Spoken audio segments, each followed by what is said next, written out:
PMS, pregnancy, menopause. Being a woman is a lot. Ollie supports you and yours with expert solutions for every age and life stage. They just launched 2 new products exclusively at Walmart. Period Hero combats bloat, mood swings, and more during PMS. And Balance Perimeno to support hormonal balance, mood, and metabolism during perimenopause. Grab yours at ollie.com. Ollie! These statements have not been evaluated by the Food and Drug Administration. This product is not intended to diagnose, treat, cure, or prevent any disease.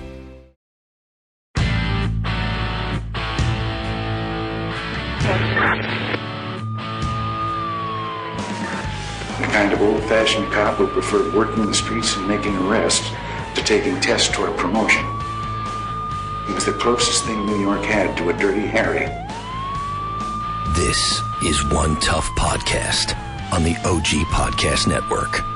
Here's your host, Bo Dietl.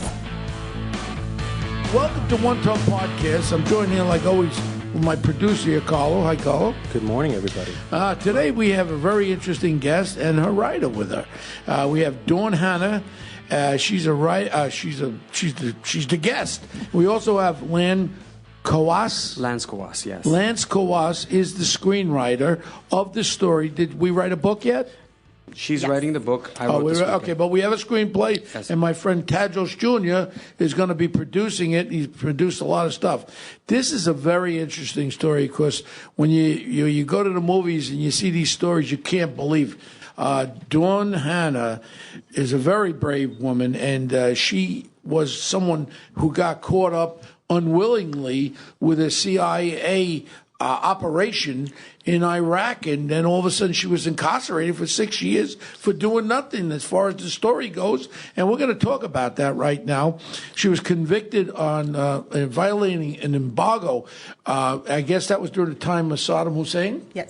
Okay, this is all about Iraq. Now, Saddam Hussein is in charge of Iraq at this time, keeping all the bad people in check. You feel what you want about Saddam Hussein, but, I mean, he was keeping people in check. And this is when George Bush Jr. came into effect, right? Yes. Junior, I call him Junior, so that's 43? George W. Yep. 41's the one I know, right? The one was in the White House. Yeah, 41, 43. I used to call him Fredo because he was the guy that wasn't supposed to be the president. But then the uncle got mad, so we don't call him Fredo. President Bush, 43. So why don't we tell this story and the background? You were 29 years old at the time, and you worked with your brother Darren. Yes. And what did you do? I was a broker. We had a technology company, so I was pretty much a broker, buying and selling used. What kind of technology? Anything. At this point, we got into that calling card business before the ones you scratch off and you can call for a penny a minute, and we started working with some of those back in the day. And where were you based out of? Michigan. In Michigan. Okay. So let's fast forward. You started that in 2001. 2002, what happened? I was approached by a man who wanted to procure a lot of infrastructure equipment with no software. He told me it was for a group in Turkey. I went over to London. I found pretty much a recycling company that pulled out the old Vodafone switches, and I sold them to him. And so you started to put together an IT company. Yeah, we had an IT company, hardware, and then we kind of moved into infrastructure, and then telecom was booming, and everything overseas where people were trying to put networks together, cell phones, your calling cards, long distance. We kind of dabbled in all that. I mean, this is the important thing now. The person that called you, who was that person? His name was Imad El Yawer, and he was a businessman from Jordan, family based in the U.S. He was a Kurd against Saddam, asked me to supply him telecom equipment. But he was a Kurd, but he asked you to supply telecom equipment. Did he mention, obviously, did he say it was for Iraq? No, he said it was for a U.S. operation, and he was very vague about it. A U.S. operation. Did you feel kind of like, this doesn't sound right at that point? No, I didn't, because all of our meetings were in Washington, D.C., and he was specifically looking for things from the U.S. He wanted to work with a U.S. company, and everything was based here and in London. And what kind of telecom equipment? GSM, the cell phones. GSM? The cell phones, yep. Cell phones. Now, did they have GPS at that time? No. It wasn't embedded yet? No.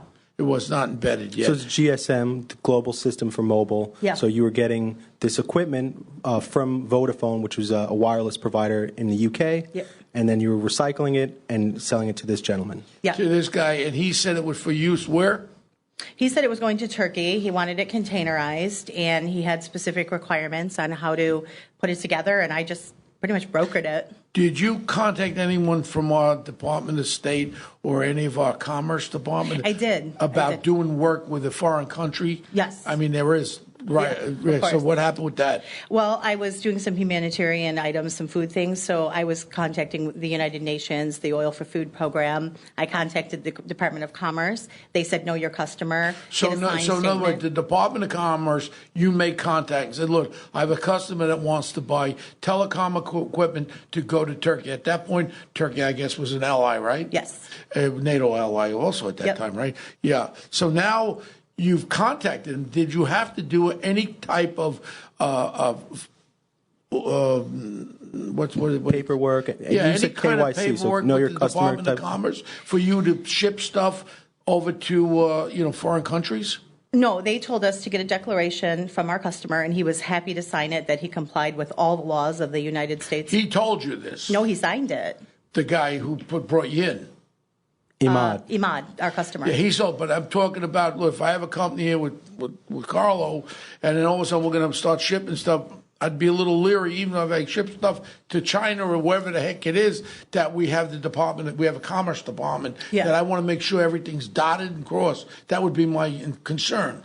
Did you do that at all? Yes, we did. So you have records from the Department of Commerce, what you were doing was okay? Well, they didn't say it was okay. They said, know your customer, get a signed contract, get a signed affidavit, which we did. You didn't need anything else with that? That's why I'm a little baffled, because I've gone into some sort of stuff where I was dealing with foreign countries, and there would be some sort of a declaration that you had to get from the Department of Commerce to sell overseas. No? No, I didn't, no. We just basically supplied it to him, and he picked it up. But it was coming from England. It was coming from the UK, and it didn't have any it didn't have any software on it. So it wasn't leaving the United States over there? No, it was all bought and Oh, procured okay. I from thought you were shipping it from the United States. Then you would have that concern. So you made a deal with shipping stuff from the UK to, you thought it was going to Turkey, to this fellow. What was his name? Imad. Imad. With a D, right? Yeah. Imad. Okay. So Imad told you this is all good and all that. So what kind of monies were you supposed to be making with this? Well, the project was in 5 million phases. It was $5 million phases, and they had lists of equipment that they wanted. They wanted switching stations, base stations. They wanted handsets, calling cards. It was all a variety of things. Uh-huh. So now you started doing this. Well, what kind of money was involved with you making? Our first letter of credit was $4.9 million, and once we gave the shipping documents and they handed over the equipment to Imad, we cashed the letter of credit, we discounted it, we paid our suppliers, we had So a profit. they paid you directly into the United States, into your Bank bank? of New York. Into Bank of New York. So was the first deal was what, for 9. 4.9 million. So you did the shipping, you got 4.9 to your bank. Okay. Yes. And that was in 1. 2001. Okay, now we're into 2002. What happens next? Our shipments start getting stopped. The war is looming. They're having this summit over there with, I think, Tony Blair and, was it George Bush? Yeah, George Bush. Right. When did we attack? It was March of 2003.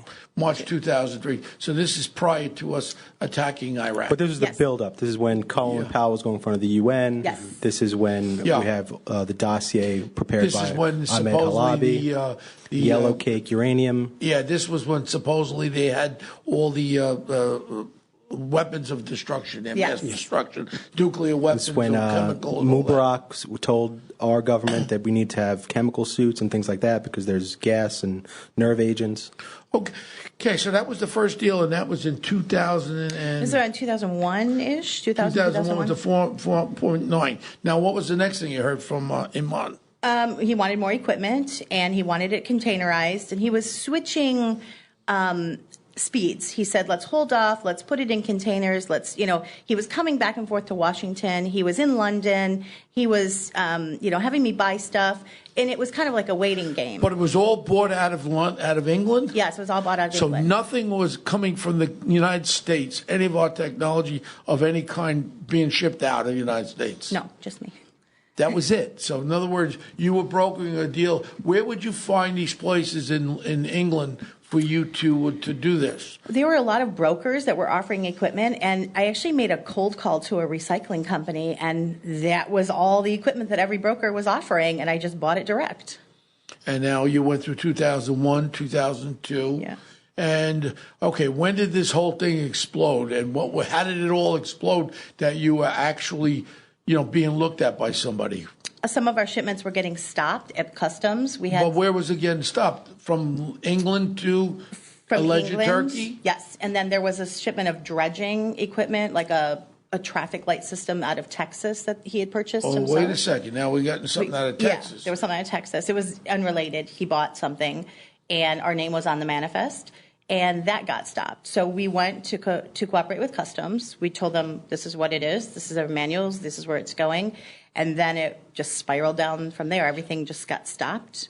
So that was the first time that something came from the United States that was being shipped out, right? Yeah. So now we have a direct correlation with the United States of stuff being shipped out. That was my whole question. Yeah, sorry. Yeah, that was sort of like a side shipment of. Yeah, but I think that's the thing that lit them up. Because if you just continued to move stuff from London to Turkey or wherever it ended up, then you'd be investigated by MI6 from England instead of being investigated by the United States, because all the action was going on from London to.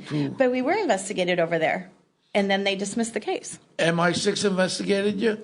Customs and Excise. Right. So they investigated all these shipments of telecom stuff from England to. Alleged. Now, where did they get shipped to? Did you know they went to Istanbul? Where did they go? No, a lot of it got held in the UK. Yeah. Some of it, I was told, ended up at the Baghdad International Airport after the invasion for the U.S. Army. But when it got shipped from London, where was the point of where was it be that you knew of? I mean, did the package say London to Istanbul or London to Baghdad? No, it didn't. It said London to Mersin, Turkey, and then there was one shipping document that was going to Syria that he picked up, and then it disappeared. What do you mean that Imad picked up? It picked it up in London? He picked it up in London. What, he carried it on his back over there? No, he picked it up with the shipping document. Okay, so he picked it up in London. He had a freight forwarder collect it. My company name was on it, and it was in transit. It was kind of like holding. That's why things were getting held, and things were going to Turkey, and things were going to Syria, and it was all just stopped. So now all of a sudden we find that someone dropped a dime on you. Yes. Dropped a dime means somebody called up Homeland Security. Who, what, and where? What's that all about? You know what? My case is sealed. To this day, I don't know. They said there was a confidential informant. I really don't know. Now, the thing is, you were made, so you made the $4.9 million. How much more money had you made? There was another $4.9 million letter of credit that came in. And you made that? No, we had to refund a lot of that back to. That crashed down? Yes, because those shipments got stopped. And then after the invasion, he said he wanted to cancel some of the goods. So we kept a profit on a small bit of items, and we gave him the difference back. Do you think that, from my experience, your relatives or people that knew you were making some good money there and was jealousy? Possibly the motive behind contact of Homeland Security? Did you ever think of who would have been the person? Sure. Yeah. You have some ideas, I guess. Yeah, I do. Yeah, because I know from my experience in investigations, the worst thing is when people think you're making money and they're not, they get jealous, they drop a dime on you. Yeah. And that's what happens. So now this triggered a 6-year investigation, right? Yep. So bring us through it. Well, I'm getting investigated, and the years are going by. The invasion is over. We're trying to regroup and do some business with Imad. He wants more things. Now, what year are you talking about that? We're about 2004 right now, after the invasion. Now you're at 2004. So Imad was still in the picture even after the invasion? Yeah. Okay, go ahead. So he was, again, having contacts with Washington. He was back in Iraq. He had a lot of business dealings in Jordan. He was in London. He's a British citizen. He's a British citizen, yes. Imad. Okay. It is. And, he was giving us some tenders of items that they wanted. They wanted food. They wanted humanitarian supplies for after the war. There was everything. And then as 2005 crested, it got really quiet, and then in about 2006 or 7, Imad was talking about the politics and how certain companies were getting contracts. At that point, we were there. We were there. We put up GSM. We put up everything. And Imad kind of started phasing out, and he was kind of being cynical about the U.S. government and how contracts were being given and promises that were made. And then within a year or two, people were getting subpoenas for a grand jury investigation. So is that when you found out that you were targeted of an investigation? Yes. Yep. Okay, now what did you find out about the CIA's involvement? I didn't find that out until after I had gone through the trial and I was sentenced. Okay, so that was the first time you learned that the CIA was involved. So let's back up a little bit. So the investigations go on, there's subpoenas going out, and who are they going out to? Your business associates? Business associates, employees, people that worked with us, vendors. In Michigan? In Michigan, yes. And London, too. I think in London I got some of the discovery, but yeah, mostly in Michigan. Okay, so now we're fast forward to 2006. We're in there. We're embedded in there. The United States is in somewhat control. And then all of a sudden, Imad kind of waved out of this? Yeah, he's sort of, chasing Were you doing any work up until 2000? All right, when was the last time you did anything with Imad? About 2004. 2004 was the end of any kind of work. So this whole thing is in the context of 2001 to 2004? Yes. Okay, so this is what the target is right then and there. So now you ended up getting subpoenas, right? Who did you speak to, FBI or CIA? All customs. United States Customs. Was there any FBI agents involved with the interrogation of you? No. So it was all United States Customs. And I mean, did you get a lawyer right away? Yes, definitely. Okay, and who was your lawyer at that time? At that time, I'd been represented by Mike Rattay out of Detroit. Yeah. And my what brother. was his background?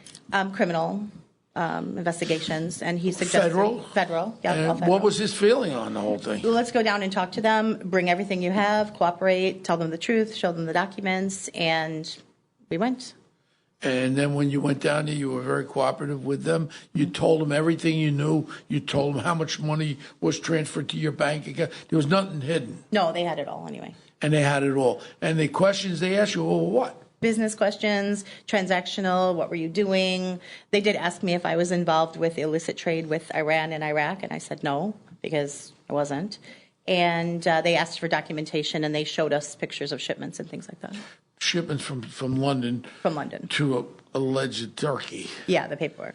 Now, the paperwork there, was it earmarked for Turkey that you know of, or would they slap another? They could have done that. That's my point. Yeah. My point is, I mean, you weren't standing there putting a label on there to Istanbul, Turkey. You just would sign papers thinking that it was going there, right? Yeah, we handed off to Imad and his group and his company. So in other words, once you handed it off to him, you didn't know what the sticker said. No, because his freight forwarder picked it up. They were containers. So they could have sent it anywhere. to Red China. Yes. You wouldn't have known where it went to. That's my point. My point is your exposure was, hey, wait a second.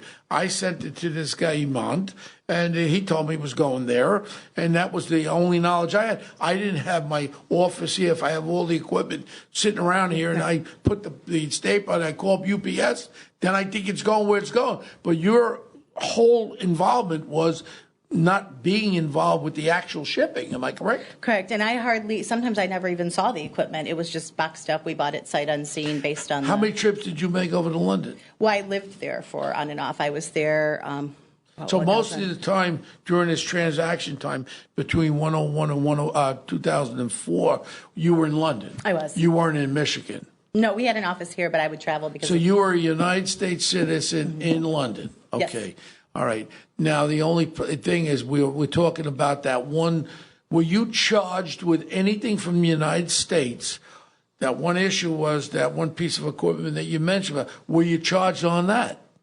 No, I believe that one was the one count that was dismissed, that I was found not guilty on. So I don't understand how the United States Customs would be involved with England to Turkey or Iraq. How did United States Customs is involved with the United States. So I don't understand that. So it had to be a joint effort of the English customs with our United States customs. But if you're not transporting property from the United States overseas, and that's not the subject of the investigation, I'm baffled about that. Well, they charged him with conspiring to break the trade embargo with Iraq. So you as an American citizen. Because I'm an American citizen. So you were charged by United States Customs by transferring property from London to Baghdad. You as a United States citizen, I guess that would come into play, right? Well, they said that I had knowledge that it was going to Iraq. What were the actual charges? How many charges were you charged with? 8 or 9 counts of conspiracy to break the trade embargo with Iraq, money laundering, and making false statements. Where had the money laundering come in? I don't know, because You claimed, I mean, it went right into the United States bank account. It came right to Bank of America. When you got 4.9 million, you paid your taxes? Absolutely, absolutely. Because a lot of people don't realize you can make, I was involved with an arms deal with Saudi Arabia when I was a New York City detective for $250 million. Malika rifles, water cannon trucks, everything.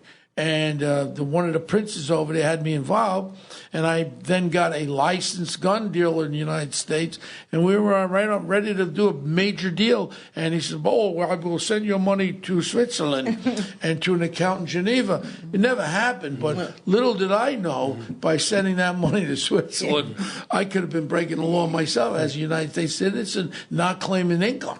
No, we pay taxes. You learn these things as you get older. Go. So I can talk about it now. Anyway, the statute of limitations is long over. But I never got I was going to get a $15 million commission. That didn't happen. But a lot of people don't understand. If you profit, even if you're outside the United States, that could be concerned as money laundering. Yeah, and we paid taxes. There were no IRS issues or anything like that. So no IRS issues, just the charges of conspiracy to willfully violate embargo. So they felt as though you had knowledge. Now, when you went to trial and you had your defense and all that, what were they able to prove that you had knowledge is? What did they bring up during your trial? Mostly emails. Just a bunch of shuffled emails. And what did the thing say? What's going there? What did it say? There's things going to Jordan. We're talking about the Oil for Food program, and they jumbled everything together. I mean, they took basically 4 years worth of email and put the timeline like this, just crunched it in. Right. And and they had me looking like a weapons dealer at one point. Yeah, but did they have any emails that had you looking at an email that said it was going to land? Yeah. No, not this, but there were a lot of things. I mean, I was working with the Oil for Food program, so there were all kinds of emails talking about it. So let's clarify that, because the Oil for Food program was sanctioned. That's right, and this totally, was an item under that's allowed. That. Yes. Yeah. It was before the Iraq invasion. There was a program by the UN where Iraq would sell oil in exchange for some humanitarian goods, necessary items, things like that. So they tried to portray that since you were dealing with that aspect of Iraq, that this equipment was also going to Iraq. Correct, exactly. And this was an item that was on that list, but for politics and things, I don't think they ever got it. So let's back up just a little bit more. So you said you were fully cooperating with Customs. Yep. You were going there with your attorney. When did you find out that you were indicted? Did that come as a shock, or did you see it coming? Well, they came with a search warrant, took documents from our office, very broad, took everything. In London? In Michigan. In Michigan, but you had an office in London. Were you ever investigated without a search warrant in London? No. Quite unusual. I mean, if I'm investigating, if the shit is going from there, I would want to have a search warrant in London. And we have a very good treaty with London. I don't understand why that wouldn't have been a search warrant there. That's where the property was leaving. The same, Carlo? Yeah. I think they went to our freight forwarder, or Imad's freight forwarder. They picked all the freight documents, so they may have done their own type of search, but not our office physically. Well, you don't have knowledge of them maybe doing a search warrant in London. Do you have any knowledge during your trial that it come out that a search warrant was issued in London in your London office? No. You don't, and that never came out during the trial? No. You know, just to me, if I'm the investigator, to put my whole puzzle together, I'd want to get to that freight forwarder out of London to establish the knowledge factor of my American citizen. No? Yeah, it doesn't make sense. So you were indicted. And did they come and raid you and arrest you that same day? No. They just raided our office, and they did go to the freight forwarder in London that I know of, Customs, and they downloaded everything they needed. But I don't know if that was through a search warrant. But wasn't that brought up during the trial? Well, you were there during the trial, right? Yeah, I was there during the trial. I mean, you sat there during the trial. They didn't do a trial without you, right? No, they did. Okay, No, they did. so that's my point is during the trial, did any of this come out about them going to London office, freight forwarders there, and established the fact that they did something in London? Yeah, they did. They got shipping records from London. Shipping records, and our name obviously was on it. On top. We don't know if they got emails from your office in London that established that it was some sort of a connection. Well, you were at the trial. I wasn't there. You got to tell me what happened during the trial. There were a lot of emails. Most everything was on email from the trial. And it was very circumstantial. Yeah, definitely. So what was the most negative part that hurt you? I just think a lot of involvement with Iraq and talking about just shipments going through Jordan and a lot of different projects going on, and they laid them all out as like it's all one big thing. Everything you do is going so to they Iraq. Portrayed you as, you're a terrorist sympathizer. How did that feel that they're, lumping you in as a national security threat? Did they actually and things accuse you of being a terrorist sympathizer? No. They tried to say I helped. I mean, were you a political person? No, I was not. Not at all? No, not me. So during your trial, again, we weren't there, so you got to tell us more. Bring us into that trial. What was alleged there in that trial that you felt as though hung you? I mean, I think working with the Middle East and the emails that they had shown, the items that I was bidding with Imad, which were all over You the should have map. had knowledge that those, in fact, were negative. Now, did he come up to be a witness during your trial? He did not. He did not. He offered testimony, an affidavit. He's abroad, and they sanitized it, and they said it basically said the truth of what was going on, and the government got it sanitized so that the jury never heard that you didn't have knowledge. Right. Now, when did it come up that he was a CIA operative? after I was sentenced. How did you learn that? I called him and I said, I just got a 6-year sentence for whatever conspiracy, and I went through the discovery, and I couldn't really live with the sentence, so I started digging through the discovery. I'm a paralegal, and I started laying out the witnesses, and I put my puzzle together, and 24 hours later, we'd file a motion for a new trial, and based on newly discovered evidence known to the prosecution, and then the government sealed my case. So, sealed your case, let the people know. Did you go to jail for 6 years? I did. So what happened to the appeal? The appeal, they called it, it was a harmful error. There were some issues of law that they were arguing. They said I won my appeal, that she used the wrong the judge used the wrong guidelines to sentence me. She found that she did not. She said the sentence was fair and that it was not a harmful error, that it was a harmless error. So where is your recourse? I mean, you're the second person that was ever charged and convicted of aiding and abetting Iraq during the embargo. I mean, that's factual.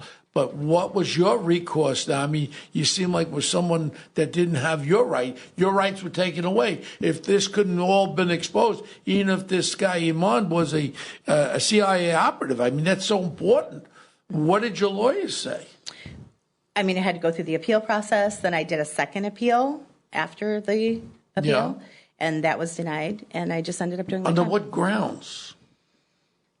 Well, I had ineffective assistance of counsel. I mean, that was one ground. And then there were laws, there were challenges to, was I charged with the right crime? Was I given the right sentence? Did they use the right guidelines?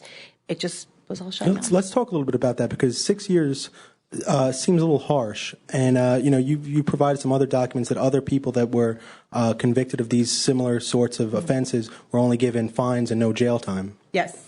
I did a lot of research for my own sentencing because we didn't know where we were going to fall. I mean, the government had asked for 20 years, and my lawyer's saying probation.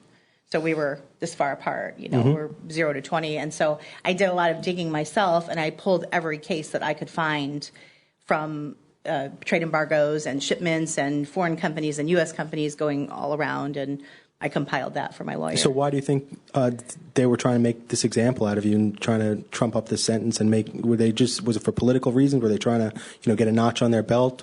Well, the prosecutor did become the U.S. attorney, so that was important win, and I did not take a plea. I did go to trial. My brother was acquitted, as you know. I was convicted. Oh, I didn't know. Oh, yeah. My brother was my co-defendant. He was acquitted. Was he actively involved with you, this, or he was just named as a co-defendant? He was named. He owned the company. I was the broker. You were the broker. Okay. Now, it comes out that this was a CIA operative. If I'm a United States attorney and I'm prosecuting you, in reality, the CIA informant here, Imad, I mean, in reality, you were helping the United States of America in the sense if this equipment was being shipped over there where we could target Abadabadu and Abadabada, and now we could target them and put one of our smart bombs on his dinner table. As a U.S. attorney, I'd say, look, unbeknownst to her, but in effect, this was going to help the United States of America take out this scourge of Saddam Hussein. If anything, I mean, that was not brought in, that because your knowledge, you didn't have the knowledge that this was going anyplace other, one, but if you did have that knowledge, two was you were helping the United States of America. They said that we were intelligent and we should have known better and that we're smart, and it didn't really apply. I'm going to give you an award trying to help the United States of America. Once I learned about what the project was for, it was basically for the deck of cards for everybody to have a cell phone in the U.S. to pinpoint their location. Yeah, so it's a clandestine operation. So unbeknownst to you, unwittingly, so Imad was working with intelligence to procure this GSM equipment to give high-level Iraqi government officials cell phones yes. so that they could be targeted by smart bombs. Yes. Well, right then, I get the Medal of Freedom, man. I mean, thank you. were helping the United States of America if, in fact, you had knowledge of it. You know what I'm saying, Carlo? If she had knowledge that this stuff was going in to take out Saddam Hussein and all his upper echelon, when it's all out in the laundry, what did she do other than help the United States of America? And this is why it's interesting why the case is sealed. What's that, please? This is why it's interesting why the case is still sealed. This is to me, it's if I was the CIA operative and I was to bring you on board, and all of a sudden I'm Iman there, and I said, listen, look, we're going to do this. Obviously, I can't tell you what it's all about, but you're doing it. But then all of a sudden, Iman should have been able to step up, go on the stand, and say, this was what it was. I'm a CIA operative. I was utilizing her services to get the equipment over there. Well, it's plausible deniability. If the government admitted that, there's a law that we can't target anyone for assassination. It's against the law for CIA to do that. So, I mean, that comes into play, but we've been doing it. I do have my friends in the CIA and with the FBI, and we've been targeting all over the world, so that's bullshit. Mm. I mean, in reality, real is real, and that play there we're not supposed to do. But the CIA does it all the time. We know that. But my point right now, effectively, you went to jail for 6 years. You were fined over $1 million. Where's your recourse now, other than making a great movie about it? I mean, I don't know that I have any recourse. I've done my time. Did you ever talk to other former United States attorneys about a lawsuit against the United States of America for false imprisonment? No, my family had fought very hard. They took it to congressmen, they took it to senators, they took it to the House Judiciary Committee. They had military people who checked out Imad, and he did check out that this was his role in the government. He was helping the U.S. Where is he now? You ever call him up? Yeah. Can we call him now? Yeah. Can we call him now and say, hey, Imad, what's up? He's in Spain. ¿Cómo estás? Yeah, he's in Spain. He's in Spain. So yeah. does he communicate? Yes, he actually does. He does communicate? When I call him, and I did end up meeting him in London when I came home from prison because I sort of needed closure. Wait, for the movie, did you have an affair with him? No. Oh, I just want to know. We can maybe drop that you had an affair and love conquered your brain. No. Well, why? We can't do that? I mean, in the movie. I'm going to tell Tadros. We'll put it like this. Yeah. Who do you want to play you anyway in the movie? I think they're talking about possibly Salma Hayek. Good, and then you have a love affair with Iman, make him look like a young Omar Sharif, and I mean we go that way. But and then you make money on the damn movie. But I am really, I'm on a serious note. I'm like, if you told us everything that you told us and it's factual, this is horrific. Carlo. This did happen, yes. And It's a forget about your mischaracterization. CIA targeted bullshit. All right, please, Carlo. All right, I don't Well, I want to mean, hear that's why the government has an interest in keeping the case sealed. Thank you. That's But my the point is, when they could do it behind closed doors and they could have a communication with a judge and say, Your Honor, we'd like to go behind, and this is why we can't bring it out, Your Honor, bring that into a sentence that she's now a cooperating witness with the United States of America. Right now, you have people who are cooperating with the United States, which she is a cooperating person. Hey, I was selling to Iman. I thought they were going somewhere else. She's a cooperating witness. Why didn't it change that way? I believe they were just trying to make an example out of her because of her heritage. They wanted to try to put a point. That, Well, what's the heritage again? She's Chaldean. I'm Iraqi. Chaldean. I'm Christian You look Iraqi. more American than me. Well, I'm born here. Well, my mother was born in Sicily. My father was born in Germany. I'm like an immigrant. Because in Michigan, there's a huge Arab community. I know. And Out they of want- in a community there, I'm very familiar with Dearborn? Dearborn, Michigan, and then the Oakland, Michigan, Oakland Park. Yeah. There was a lot of Christian Iraqis, and so I think that for me personally as a writer, I think that was one of the But, reasons. you know, Imad was never He was- charged. Yeah, No. no. And there was another gentleman that was also Cameron. I forgot his last Cameron name. Attar. He was also an asset of the CIA. And he was given U.S. citizenship. Yes, I believe British citizenship British and a citizenship. commendation letter. Yeah. I'm just so baffled by this because if the facts are what you say exactly, it's impossible that the government could have done something like this. I mean, it's just it's an outrage. I would like one day that my case would be unsealed. Maybe that would give me a bit of closure or something. I guess I did talk to Imad and I asked him what happened, and he said you did nothing wrong. He said your government had. Well, you know, I mean, if you make money from this movie, which I hope you do, my thing would be I'd hire the best appeals, former United States attorney lawyers.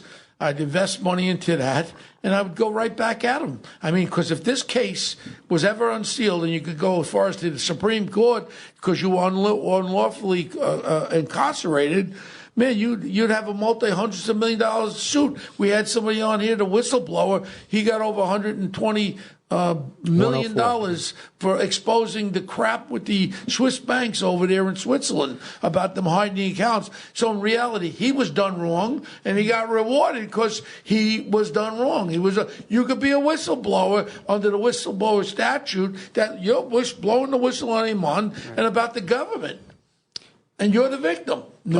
Plus, they took your motherhood away. You should talk about that, which is very important. Well, you had a child? No. No. I mean, I lost a lot of time. So marriage, children, that type of thing. So Oh, okay. Well, I mean, that's all part of the. No, but they made yeah, sure at one point that there was an article about that. Yeah, We should talk they about did. that. They Talk they about made that. sure that I couldn't have any additional extensions. I got 6 extensions while they vetted this information, so I didn't have to report right away. We had 6 extensions. We kept arguing Yeah. it, so they made sure that I couldn't, have time to prepare for anything. At that time, I was 34, facing that much prison time to kind of just have a normal life and.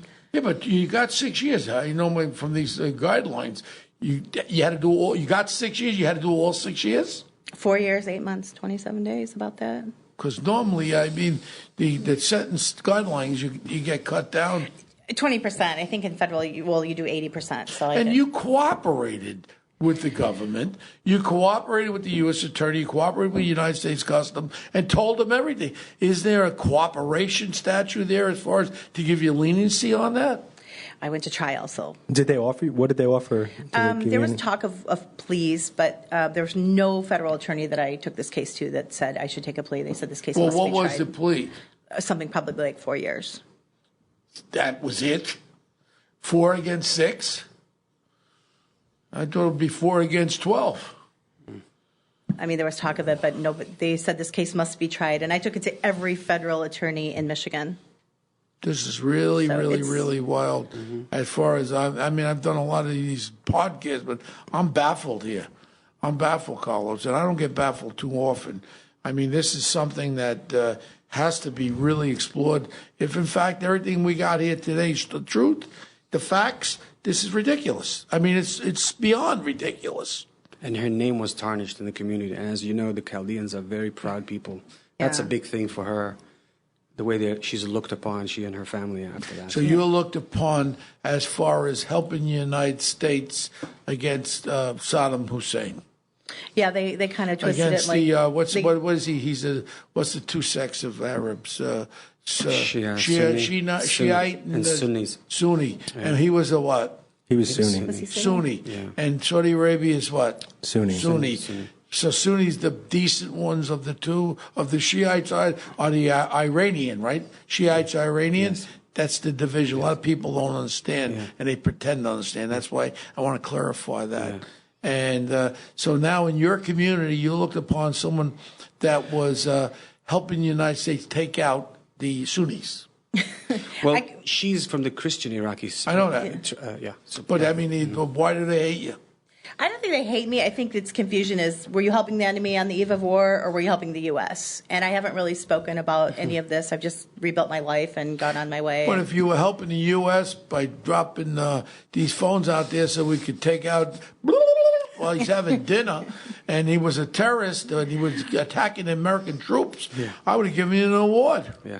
No, Carlo? Yeah, but at the time you had no knowledge at all. It was I mean, that's the other side. After. But when it eventually came out what she was accused of helping the United States of America, if anything. No? No, but they suppressed that, so it made it seem like she was traitorous. Yes. Oh, they made it look like you were on the side. Yes. Got Yeah. No, it didn't come until after my sentence that he gave the statement step by step at the risk of his own safety, saying this is what I was doing, this is what was going on. Who gave that statement? Imad.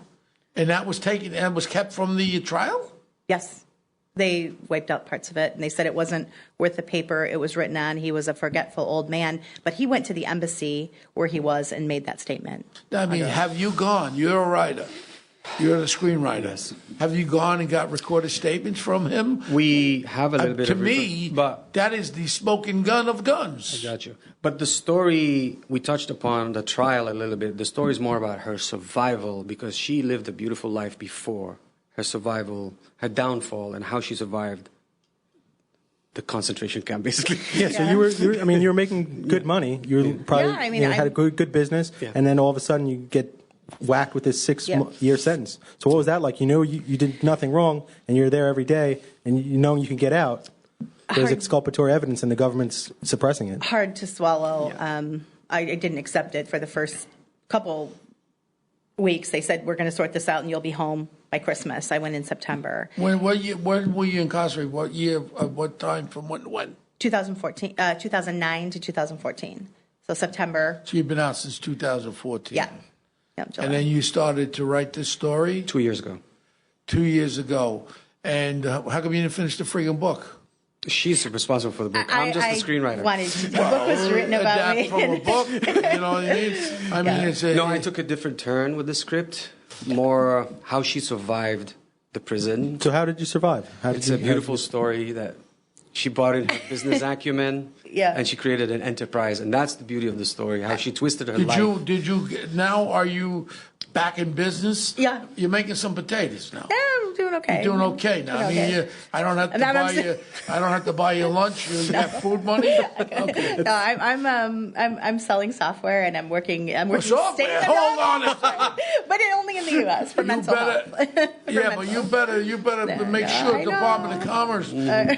She's not exporting. No, I'm not exporting. Well, I'm in the security software too, and if I tell you what, if we start selling some of our stuff to any place outside this country, I demand that we get clarification from the Commerce Department what we're doing is 100%. Otherwise, they'll have me in a jackpot. Carlo? At the camp. I used my business skills to kind of survive after I realized I might be there for the duration, which was very hard. Were you going to cook there or what? I would have been the cook. I like to cook, and then I wanted to get some brownies for my bunkie who had cancer, and then I got fired from my cook job, and then they made me an orderly. You didn't put marijuana in the brownies, did you? No, I just wanted chocolate. So they made me an orderly. Where were you? What federal place? Kentucky. I was down in Lexington at the camp. I wanted to walk off. Oh, you were the minimum. None. I mean, I could have Oh, yeah, no, I know. I said that Terrorist. wasn't the hardest. They looked at Jordan Belfort, that creep, my old client, that creep. He brags about doing 15 months. He robbed $200 million.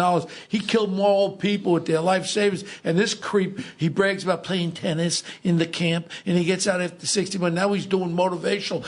I like to punch him in the face. He robbed more people, and he only paid back $11 million of the $200 million. I mean, stuff like that drives me crazy. Now, you did 6 years. If it is what you just told me and Carlo, my God, Carlo, it's how long you been involved with this? 2 years.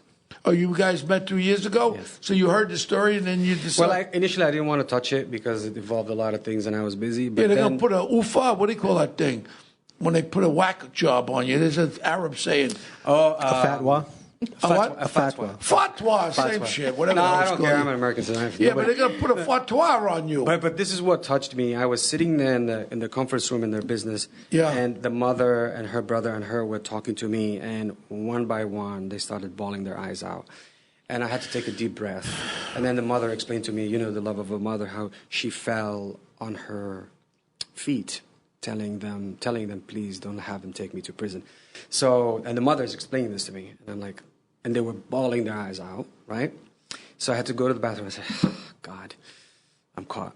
So then I took it. I had to, because if an entire family is crushed so deeply, for me as a filmmaker, that's a motivation. So I want. Yeah, I know, and I mean, it could come a lot out of a movie like this. Yeah. Is the realization that you have to know what the hell you're doing at all times, and I guess naiveness, if that's in fact what it is not going to help you if they're looking at you for committing some sort of a crime and you're naive about it.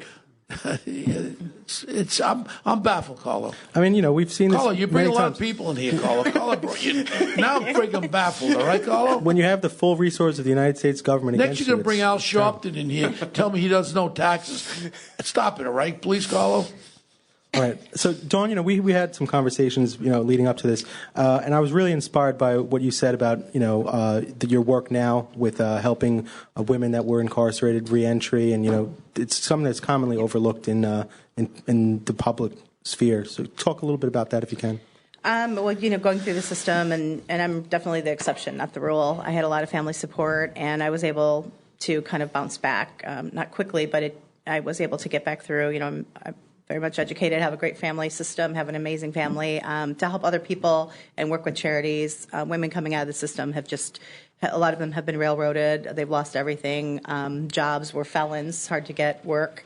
There's lots of barriers to employment. So I work with 2 nonprofits that help reentry and incarceration. Yeah, but my experience again with people incarcerated, and that was been my life.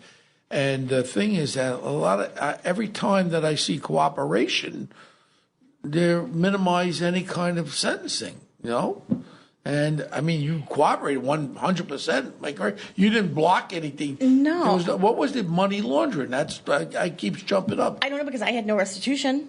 No, but what was the money laundering charge? What did they say during the trial? That to me is a big question. I don't know because the funds they originated from a company in Jordan through Germany to the Bank of New York. You're not faking to me, are you? No. You're not fibbing to me. No. I'm a people reader. You're not fibbing me, No. right? I mean, that's the questions I need to have answered. Before I drink your Kool-Aid, I want to know how the hell and what was that charge and what did that charge say? I mean, that's got to be reckoned, Carlo.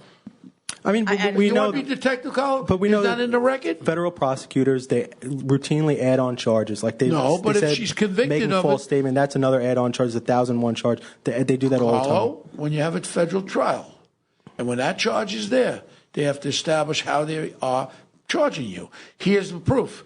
She didn't report $4.9 million to the United States IRS. You don't understand something. That's a serious charge. If that's one of the charges, every one of those charges have to have a reason behind it, Carlo. It's not just, they just do it. Maybe they just look through the records and they could say there's a pattern here. There's a structuring of the transactions. Carlo. Money laundering is an established charge of the federal government. And money laundering has to show how did she money launder it. Did she take that $4 million in and run it through Iman Jordan, and then they got it in trading stamps back, did report. That's my problem here. No fibbing me now. No, we didn't.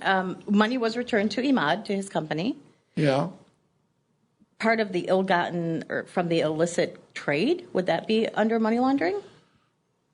Could be. You see, that would come out. Yeah. So if like all of a sudden you hired me to look at this trial, I would take all that out, Carl and I, and we'd look through all the different court records. What was the statements? What was presented to the government to establish that charge of money laundering? Well, it's proceeds of an illegal transaction. Right, but you'd have to see what the it's illegal under embargo. transaction. You can't take money from an embargoed country. Knowing that what I was selling was going to Iraq. But it wasn't. It was for the U.S. That's why this... That's the point. That's the point, Carl. Boy, this is really a mishmash here. We're going to have to keep in contact with you because, first of all, I want a part in the movie. You know, I'm in The Irishman, very big part in The Irishman. So I want a part. What part you think I can play in your thing? In the prison. He's the prison guy. He's the, I don't the want prison guard. Guy. No. Come on. I mean, you could It's be a good Imad. part. It's a good part. Or Imad, yeah. Imad. Did he have a heavy accent? He did. He did. No, he's really, he was really pro-U.S. The guy he hated Saddam. And honestly... Wow, that kills me.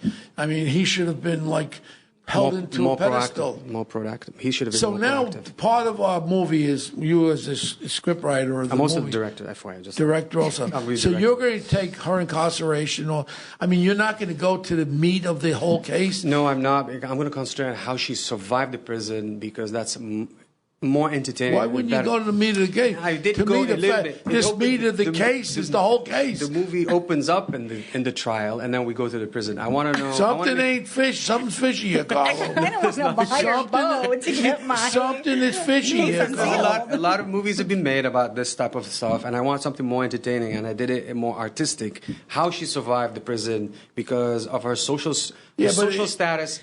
Right, but you've got to allude to the wrongful conviction.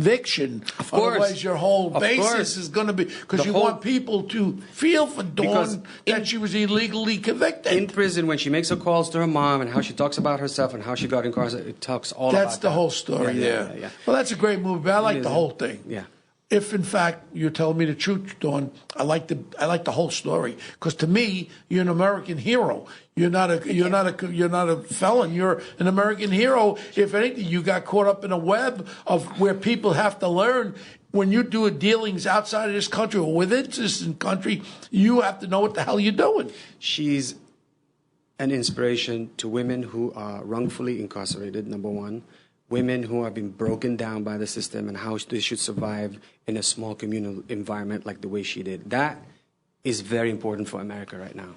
Women who are broken down, not only by the system, but in those part of the same environment she was put in and how she survived, how she inspired people around her in prison. Well, all respect, Mr. Director, Mr. Writer. The story, that's the second part of the story. Right. The real meat of this story is her going to jail. It is touched upon in the film. Carla, you're looking like surprised. No, because I think that it's really an inspiring story. You came out the other side and you're doing positive things. Good. And I did, but there are still questions as to who were my co-conspirators. Thank you. Was Imad an unindicted co-conspirator? Yes, he was named? named? That's all going to come out when the case is unsealed. And I think so. Okay, where are we going with that? That's a good question right now. Yeah. Where are we at with unsealing this case? Well, the judge is still on the bench, and I don't think I have any hope going back to ask her. Well, who's this judge? She's in Detroit. Well, you know what? Get a name. Carlo, I'm writing a letter to that judge from me. I want this thing opened up. You had a woman you sentenced to jail on all these fugazi things, and you've got to step up. What's her name, the judge? Judge Batani. Is she a Republican appointee or Democratic? I think she's Democrat. Clinton. Okay. Well, you know what? We should write a letter to her, Carlo. Okay? Yeah. I want to write a letter from me to that judge saying, after I looked at it, I've been in law enforcement my whole life, this is a miscarriage of justice. People are known to make mistakes, and I believe you made a mistake now. Please look back at it. You can't give those 6 years back to this young lady, but you certainly can make the truth surface to the top. The one thing that I was always frustrated about is the governance motion or response to our motion for a new trial was filed in camera, ex parte, under seal. So we've never seen that. And that is something that maybe... Interesting to say the least, Carlo. This is very interesting. And we're still going to be looking at this. Thank you. I mean, to me, it's unsettling. And have you spoken to a constitutional lawyer on that? Because that seems like it's... Well, like my friend from Boston there, my friend that was with Epstein there, was accused with Dershowitz? Yeah, Dershowitz is a good friend of mine. I'd love to send him a little letter on this. I mean, he'd be a great lawyer to go at this thing and just bring the facts out, the truth out. I mean, wouldn't hurt the movie either to expose, that you're making a move on him. You make a move on him, He hits you with a knife, you hit him with a gun. You make a move, Okay? That's from a movie. Yeah.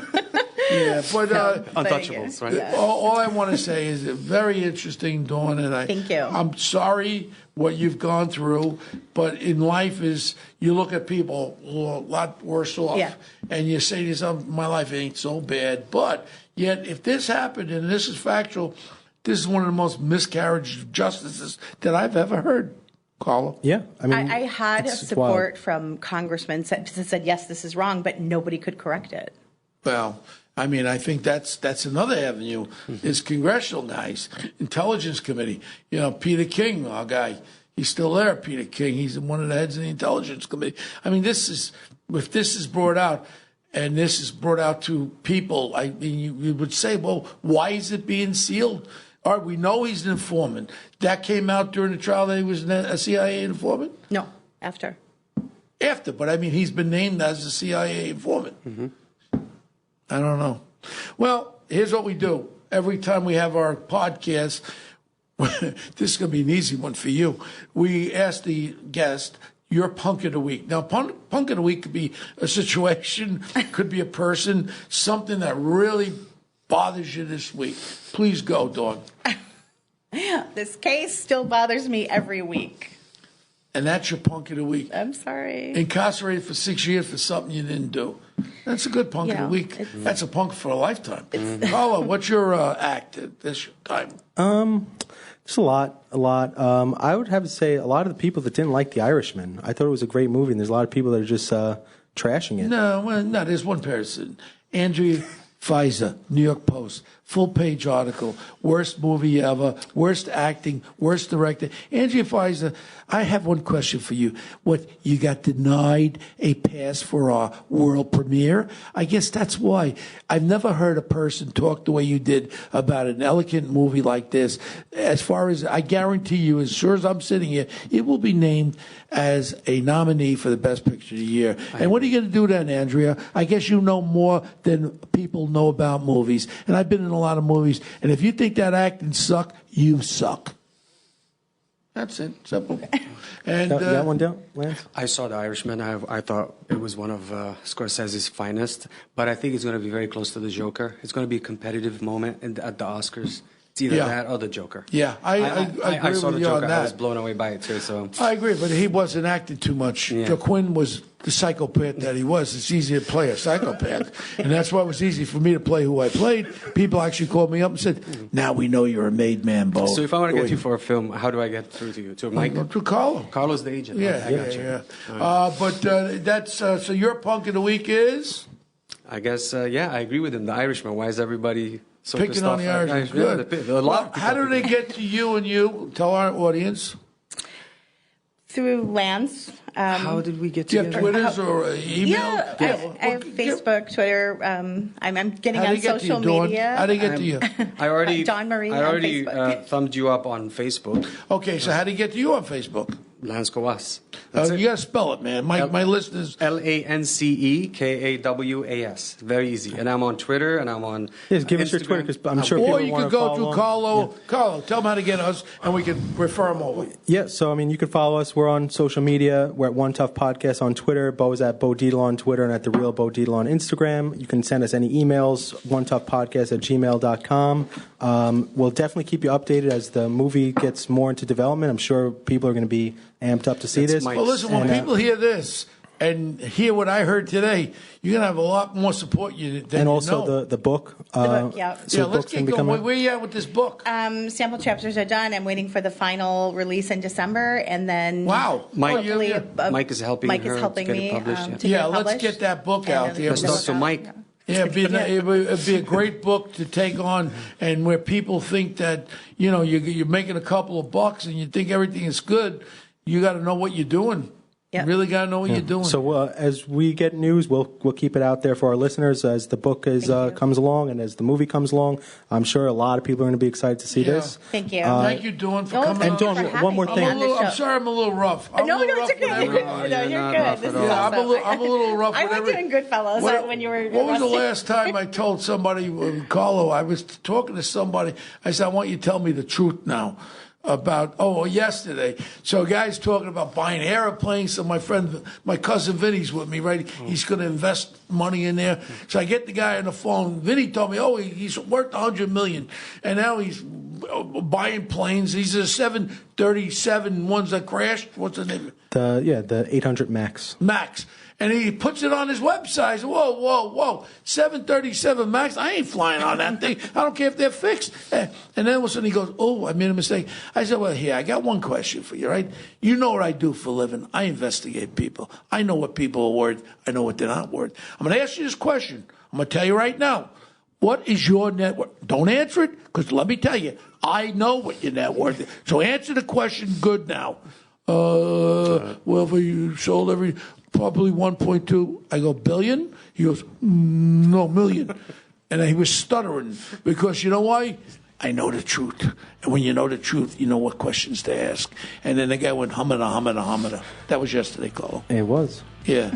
All right. Thank you again. Thank you, Mr. Dino. I appreciate it. Dawn, thanks so much for flying out, especially for this. And if anyone wants to participate in any of the charity initiatives that you're part of, is there a website for that? Yeah, drivingsuccessfullives.com. Okay. Great. Fantastic. Thank you Thank so you. much. Lots of luck, and I'll go in your movie. I don't take no bit parts either.